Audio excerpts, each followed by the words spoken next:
So the question today is, what are the signs that I'm in a toxic workplace? I got a message from Yannick, who just started a new job. He's been interviewing for a couple months, and he said, Liz, I just started this job and I can quit. So if I should get out of there, let me know, because I still have other companies that would hire me. He went to orientation, onboarding one day, and he said the orientation leader was a little formal, but whatever, it was okay. That person's not going to be his boss. But then when he did get into his own department, eek, it wasn't that great. The manager didn't seem happy to see him. Seems like kind of a very production-oriented, not much good energy, not much banter. The other employees seemed kind of beaten down. And the manager immediately talked to him about rules and policies and expectations. He says, I don't know, this is not necessarily the welcome that I expected or would be looking for. So he asked me, what are the signs of a toxic workplace? Here are 5. Number 1 is you're always under suspicion. There's always some way for you to mess up, and somebody's going to notice right away if you do. You're always being evaluated, monitored daily, hourly, KPIs, metrics. Why did you take so long in the bathroom? Do you really need that break? Is that person who called in sick really sick? Like, that's a sign of a toxic workplace. The second one is a blame and shame mentality. When somebody does something wrong, it's their fault. It couldn't be the resources they got or the training they got or a miscommunication or just a good faith error. They got to be in trouble. Blame and shame. We did a TikTok not long ago about PIPs, and you saw this in the comments section. Blame and shame. Employee's fault. Employee's fault. It's funny because the employer they create the environment, they set the tone, they decide what kind of training, what kind of resources, what kind of communication. Obviously, if employees don't do well, it's a leadership failure, right? On the battlefield or in the business world, anywhere. But when you have that instinct, like, nope, you're the bad guy, you, the employee who has less control over almost everything here than we do, that's a sign, of a toxic environment. Another one is nobody cares what you think, Yannick. They don't ask you. They don't want to know.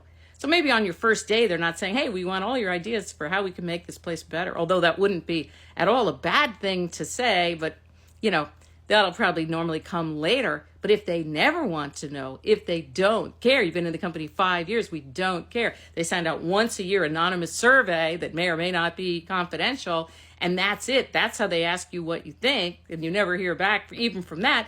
Bad sign, obviously, toxic workplace. Another one is they elevate little tiny, stupid, inconsequential issues to become federal cases, right? So like, why did that person take so long on break? Or why is that person in the bathroom? Or they put a camera on you when you're home working. They can't just have you working at home. They have to have a camera on. That's a really weird, fearful. And if we look at it, it's pathological. It's not healthy. It's illness. Let's just say that. It's illness on the part of these leaders. They're not leaders, these managers, these senior managers, to say, this is the kind of ship I want, this tight ship. That's not healthy, right? So we have to talk about that openly, because health is an important topic, and working in the wrong workplace is really bad for you, and it's bad for our communities. But rather than say, well, okay, like, that's just their choice. Yeah, it's their choice, but it's always everybody's choice to be, right, ethical or unethical, to be human or inhuman. And I like to talk about healthy and unhealthy workplaces so that you know the difference. And you also know that everybody deserves to work in a place where human beings are treated with respect, the respect they deserve. Okay, another sign of an unhealthy or toxic workplace is your body will tell you.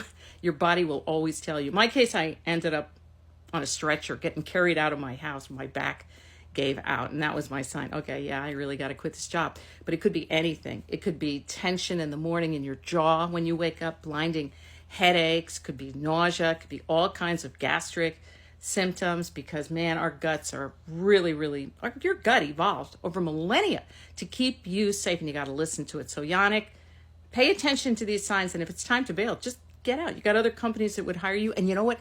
That is true of all of us.